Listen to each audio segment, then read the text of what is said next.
जय जय श्री राधे। प्रिय भक्तों, भजन मन वचन और तन तीनों से ही करना चाहिए। भगवान का चिंतन मन का भजन है, नाम गुणगान नाम जप वचन का भजन है और भगवत भाव से की हुई जीव सेवा तन का भजन है। भजन सर्वोत्तम वही है जिसमें कोई शर्त न हो, जो केवल भजन के लिए ही हो। तन मन से भजन न बन पड़े तो केवल वचन अर्थात वाणी से ही भजन करना चाहिए। भजन में स्वयं ऐसी शक्ति है कि जिसके प्रताप से आगे चलकर अपने आप ही सब कुछ भजनमय हो जाता है। आजकल के दुर्बल प्रकृति के नर नारियों के लिए भजन में सबसे अधिक उपयोगी और लाभदायक है भगवान के नाम का जप और कीर्तन। बस जप और कीर्तन पर विश्वास करके नाम की शरण ले लो। नाम अपनी शक्ति से अपने आप ही तुम्हें अपना लेगा।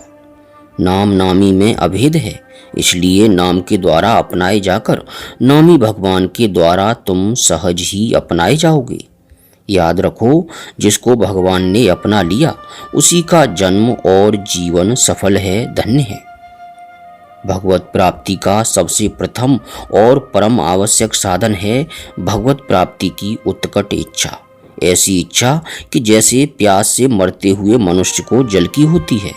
इस प्रकार की तीव्र और अनिवार्य आवश्यकता उत्पन्न हो जाने पर जैसे प्यासे को जल का अनन्य चिंतन होता है और जल मिलने में जितनी ही देर होती है उतनी ही उसकी व्याकुलता बढ़ती है, वैसे ही भगवान का अनन्य चिंतन होगा और हृदय में भगवान के लिए परम व्याकुलता होगी। इससे सहज ही भगवान की प्राप्ति हो जाएगी। याद रखना चाहिए, भगवान किसी कर्म के फल रूप में नहीं प्राप्त होते, वे तो प्रबल और उत्कट इच्छा होने पर ही मिलते हैं। ऐसी इच्छा होने पर अपने आप ही सारे कर्म उनके अनुकूल हो जाते हैं और साधक की प्रत्येक चेष्टा भक्ति बन जाती है।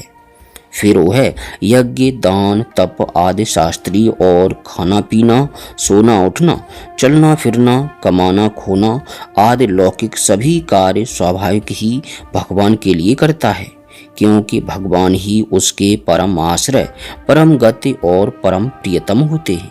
उसकी सारी आसक्ति ममता और प्रीति सब जगह से सिमटकर एकमात्र अपने प्राण श्री भगवान में केंद्रीभूत हो जाती है। वह अनवरत उन्हीं का स्मरण करता रहता है। भगवान जब इस प्रकार उसकी व्याकुलता को देखते हैं तब सहज ही आकर्षित होकर उसके सामने प्रकट हो जाते हैं और उसे अपने अंक में लेकर अपने हृदय से लगाकर सदा के लिए निहाल कर देते हैं।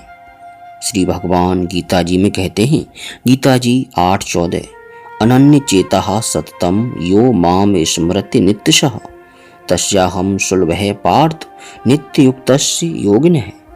जो मनुष्य अनन्य चित्त होकर नित्य निरंतर मेरा स्मरण करता है उस नित्य मुझ में लगे हुए योगी के लिए मैं सुलभ हो जाता हूँ, वह मुझे सहज ही प्राप्त कर लेता है। इन सभी दुर्लभ आध्यात्मिक लेखों को हिंदी में पढ़ने के लिए आप वेबसाइट www.divyagyan.com पर भी जा सकते हैं। वीडियो को अधिक से अधिक लाइक और शेयर अवश्य करें और अब प्रेम पूर्वक बोलिए, हरे कृष्ण कृष्ण कृष्ण हरे हरे, हरे राम राम राम हरे हरे।